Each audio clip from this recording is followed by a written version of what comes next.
খলিফা ছিলেন, বাদশাহ ছিলেন, আমির ছিলেন। 10.5 বছর তিনি মসজিদে ইমামতি করতেন, নবীর মসজিদে।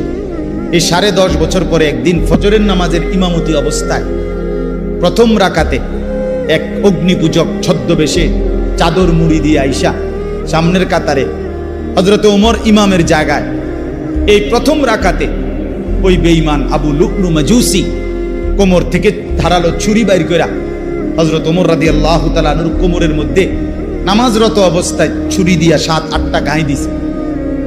রক্তে নাড়ি ভুড়ি সহ ওমর রাদিয়াল্লাহু তাআলা আনহু যখন চাপ দিয়া ধইরা, এরপরে প্রথম কাতার থেকে হযরত আব্দুর রহমান ইবনে আউফ, একজন সাহাবী, বিখ্যাত সাহাবী, আশারায়ে মুবাশশারার একজন, এই উনারই ইমামের জায়গা আইনা হযরত ওমর রাদিয়াল্লাহু তাআলা একসাথে সরে গিয়ে রক্তে ভাসতেছে।